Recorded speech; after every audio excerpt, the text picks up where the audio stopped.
শ্ৰীসূৰ্য পাহাৰ মহাপীঠ স্থানত সম্পন্ন কৃষ্টাই প্ৰেছ ক্লাবৰ উদ্যোগত কবিৰ আড্ডা। গোৱালপাৰা জিলাৰ কৃষ্টাই প্ৰেছ ক্লাবৰ উদ্যোগত 5 ডিচেম্বৰ তাৰিখে শ্ৰীসূৰ্য পাহাৰ মহাপীঠ স্থানত দিনজোৰা কাৰ্যসূচীৰে অনুষ্ঠিত হয় কবিৰ আড্ডা শীৰ্ষক এক ব্যতিক্ৰমী অনুষ্ঠান। ক্লাবৰ উপসভাপতি কন্দৰ্প কুমাৰ দেৱনাথৰ সঞ্চালনাত অনুষ্ঠিত সাহিত্য অনুষ্ঠানখনৰ আঁত ধৰে ক্লাবৰ সভাপতি সৈয়দ ৰবিউল হকে। কবিৰ আড্ডা অনুষ্ঠানটোত জিলাখনৰ বিশিষ্ট কবিক্ৰমে কেৰামত আলী শ্বেখ, ৱাহিদুৰ ৰহমান, সোনিয়া ৰাভা, দলিৰাণী খাখলাৰী, ঋতুমণি দত্ত, দীপক শৰ্মা মেধি, মামুনি দাস আৰু উৎপল কলিতাই কথা আৰু কবিতাৰে এক অনন্য পৰিৱেশৰ সৃষ্টি কৰে।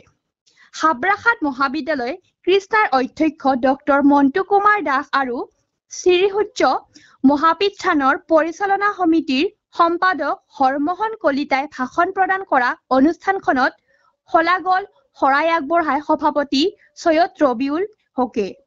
উল্লেখ্য যে এই অনুষ্ঠানতে অহা বৰ্ষৰ পৰা কৃষ্টাই প্ৰেছ ক্লাবে জিলাখনত এটি কবি বঁটা প্ৰৱৰ্তনৰ কথা আনুষ্ঠানিকভাৱে ঘোষণা কৰে।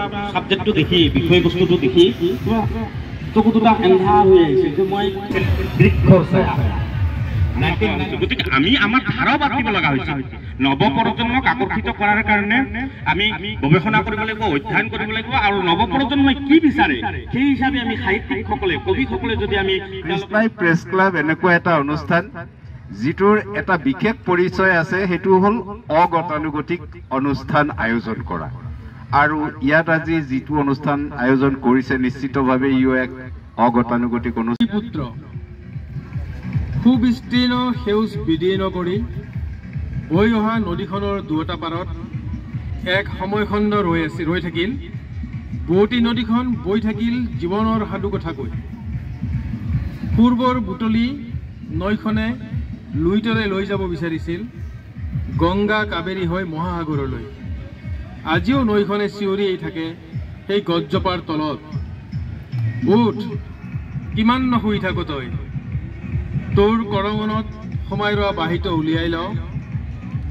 সেই যে সিদিনা তই শুই পৰিলি, মই আৰু বৈ যাব পৰা নাই, চকু মেলি চা জিনাৰী পুত্ৰ তই। পদপথবোৰত থকা তোৰ খোজবোৰ বাৰিষা মই বুটলি শাওনৰ পথাৰত মেলি দিওঁ। মাছ হৈ খেলি থাকে ধানৰিৰ মাজে মাজে, আঘোণত সামৰি আনো খন হৈ ভৰাই তোলে ভঁৰাল। উঠি আহ, মই জিনাৰীৰ সেই কাকুৰিটোত গছজোপাৰ তলতে থাকিম। আকৌ শুকুলা ঘোঁৰাত উঠি পথাৰলৈ যাম, বিপ্লৱৰ ৰঙা নিচান উৰুৱাম। আহ জিতেন, বাছা মোৰ অগ্নি হেতেলি এৰিয়া, চাহ আহি পূবে দিছে ঢলফাট। ধন্যবাদ। বিভিন্ন কাৰণত দেওবাৰ যিহেতু হয়তো সকলোৱে ব্যস্ততা, যি হওক যিখিনি আছোঁ আমি আলোচনা কৰিম, আমি আড্ডা বান্ধিম।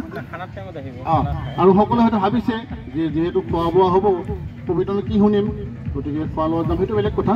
যি হওক আমি আহিছোঁ কবিতা শুনিমেই সকলোৰে আৰু মনৰ কথাও পাতিম। আমি দীপক দাক ধন্যবাদ জ্ঞাপন কৰি এতিয়া আমি মহিলা সদস্য যিহেতু আছে, গতিকে ধেমাজি মাৰ্ঘৰ, গতিকে তাতে বিভিন্ন ধৰণৰ এনেকুৱা ধৰণৰ অনুষ্ঠান কিছুমান আছে, সেই তেওঁলোকৰ সেই অনুষ্ঠানবোৰৰ জৰিয়তেও এনেকুৱা প্ৰভাৱ পাইছোঁ পৰিছে। ভালে আছনে আই, বহুত দিন হ'ল তোৰ মুখখন দেখা নাই। ভালে আছনে আই, বহুত দিন হ'ল তোৰ মুখখন দেখা নাই। তুলি মনত পৰিলেই বুকুখন বিষাই যায়। ডাঙৰ দীঘল কৰি পঢ়াই শুনাই তই মোক দিলি উলিয়াই। এতিয়া চা তোৰ এই বুঢ়ী বয়সত মই তোক চাবই পৰা নাই। কিয় যে জীৱনে এনেদৰে বাট ফুৰি বাই হৃদয়ক কন্দুৱাই। কবিতাৰ এইটোৱে আছিলে মোৰ মনৰ ভাৱটো। আপোনালোকক ক'লোৱেই এইটো মই কেনেকুৱা কবিতাৰ শিৰোনাম, এইখনেই আজিৰ পৃথিৱী। দেখি থকা পৃথিৱীখনৰ বাহিৰেও অন্য এখন মনৰ পৃথিৱী থাকে। দেখি থকা পৃথিৱীখনৰ বাহিৰেও অন্য এখন মনৰ পৃথিৱী থাকে। মন গ'লে তালৈ গুচি যাওঁ আৰু সেই একক বিচৰণৰ ক্ষেত্ৰৰ পৰা মই বাস্তৱ পৃথিৱীখনলৈ ভুমুকিয়াই চাওঁ। আঘাতেৰে জৰ্জৰিত অনুপম পৃথিৱীৰ বিমৰ্ষ ৰূপ কিয় বাৰু এবাৰো ভাবি নাচাওঁ কিমান যে ভাগ্যৰ ফলত এই ধুনীয়া পৃথিৱীখনত আমাৰ জনম, অথচ বিবেক শূন্যতাত নিজে নিজৰ পৰিচয় হেৰুৱাইছোঁ। এইখনেই আজিৰ পৃথিৱী, য'ত বৌদ্ধিক চেতনাৰ প্ৰতি কোনেও আগ্ৰহী নহয়। উন্নাসিকতাত নষ্ট ভ্ৰষ্ট হোৱা মানৱ ধৰ্ম সেয়েই নেকি ব্যৰ্থ? মানৱীয় প্ৰমূল্যবোধৰ মননশীল চিন্তাৰ অৰ্থ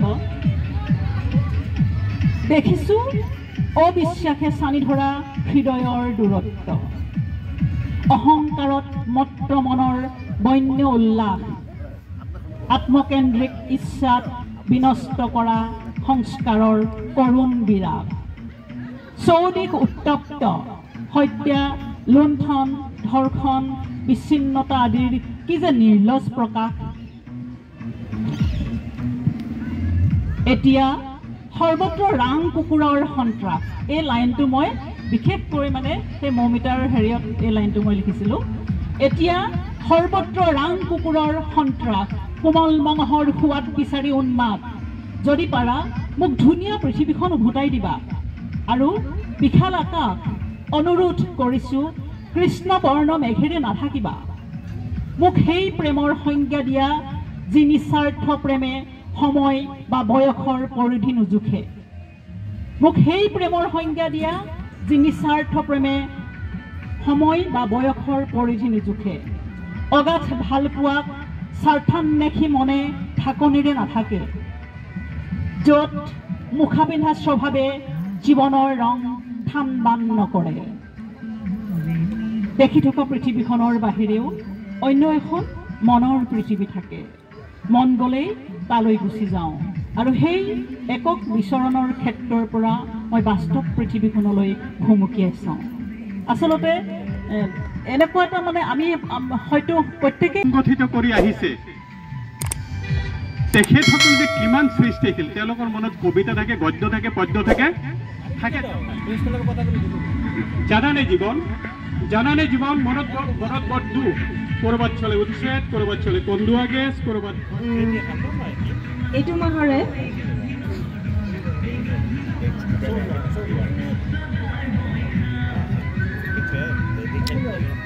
5, 6, 7 তাৰিখে আমাৰ FLN ট্ৰেইনিং হৈছিলে। মই বৃত্তিগতভাৱে পেছাগতভাৱে এগৰাকী শিক্ষয়িত্ৰী। FLN ট্ৰেইনিঙত মানে ফেচবুকত কবিতাবিলাক দেখিয়ে মানে মোক কৈছিলে আৰু যে বাইদেউ এটা কবিতা গাই দিয়ক, মানে গালোঁ এটা কবিতা। তাৰপিছত তেওঁলোকে ক'লে যে বাইদেউ আমি এইকেইদিন আছোঁ, হাঁহিছোঁ, মাতিছোঁ, গতিকে কাইলৈ জীৱনৰ অস্তৰাগত মাতাল হৈ সময়ৰ অবুজ সাঁথৰৰ আবেষ্টনীত আজি আমি চাহৰুদ্ধভাৱেই আবদ্ধ। পদাদিক সৈন্যৰ লেখীয়া আবেগৰ অস্ত্ৰৰে সুসজ্জিত হৈ এই মৰতত নহয় ভাৰাক্ৰান্ত। কোনে জানে কাৰ কপালৰ সুৰুজ পুৱতিবেলা উদিত হ'বনে নাই? অম্লান হাঁহিটিত আমাৰ কাইলৈ বাঢ়ি হৈ বাজিবনে নাই? কোনে জানে জীৱনৰ নষ্ট উদলিত সুখৰ খৰিকা যাই লহ পহাই ফুলিবনে নাই? সময়ত জীৱনেই হৰুৱাই, জীৱনেই আমাক কন্দুৱাই, তথাপিতো জীৱনৰ অমহবাণীয়েই কঢ়িয়াই আমৃত্যু আশাৰ পোৱালমণি। সেয়ে সখা জীৱনৰ যৱনিকা পৰাৰ আগতেই প্ৰতিটো পল কৰি লোৱা তুমি উপভোগ। হিংসা দেশ পৰিহাৰ কৰি বিলাই দিয়া হাঁহিৰে মৰমৰ পুষ্পসোপা অনাবি। গৌৰীপুৰ 27 ডিচেম্বৰ। এতিয়া আৰু নুশুনিম দিনে দিনে সঁচিয়া ৰংগিলা দালানে মাটি গছাই গো কোন ৰংগে হৃদয়বোৰ মুচৰি গৈছে নেদেখিম যে তোমাৰ প্ৰেম ভৰা মুখখনি সেইবাবেই গৌৰীপুৰ এতিয়া নিমাও মাও জোনাক নজলা সন্ধিয়াত ডাং ডাং দোতৰাৰ মাত নুশুনিম আৰু নুশুনিম বন্ধুৰ বাড়িতে তাল গাছে ঢুলে সোনাৰ বৰণ পাখিৰে তো লোকগীতৰ অৰণ্যত অনন্তকাল বিচাৰি পাম তোমাক আছিলা মাতাল প্ৰেমিক গীত গাই গাই বনাইছিলা আমাকো প্ৰেমিক হস্তিৰ কন্যা তুমি যে হস্তিৰ কন্যা হৈ ৰলা কোন আছিল বাৰু সেই দন্তাল হাতী মাহুজন যাক আকুল কণ্ঠে ঘৰলৈ মাতি চিকন চিৰা পাণ চুপাৰি খুৱাইছিলা অভিমান কৰিছিলা বিশ্বপ্ৰেমী আছিলা সকলোৰে হৃদয়ৰ খবৰ লৈছিলা সেই তুমি ৰাজহাউলিৰ পৰা ওলাই আলিয়ে গলিয়ে ঘূৰিছিলা সঁচা হৃদয়ৰ সন্ধানত মাছেৰ চিটে এইবাৰ পীড়িত কৰিব প্ৰাথমিক বিদ্যালয়ত পঢ়া সময়ত পৰৱৰ্তী সময়ত নিৰ্মল প্ৰভা বাইদেউৰ সেই কবিতা বাৰুকৈ অনুভৱ কৰোঁ মৃত্যুৰ অন্বেষণত দিন ৰাতি একাকাৰ কৰোঁ শুভাকাংক্ষীৰে পৰা আদি কৰি আত্মীয় স্বজনেও কামনা কৰে এবাৰ মোৰ মৃত্যু হওক শুভাকাংক্ষীৰ পৰা আদি কৰি আত্মীয় স্বজনেও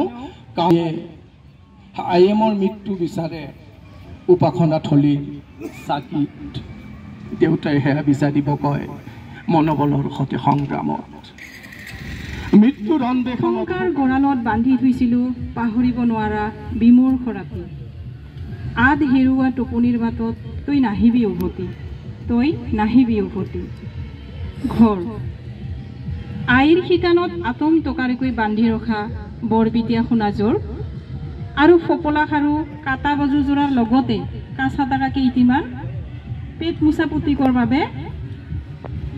পেট মোচা পুতেকৰ কইনাজনীলৈ সাঁচি ৰাখিছিল আইয়ে আপোনালোকৰ কলমৰ পৰা নতুন নতুন কবিতাৰ সৃষ্টি হওক তাকেই মই এই পবিত্ৰ ভূমিৰ পৰা ভগৱানৰ ওচৰত কামনা কৰিছোঁ।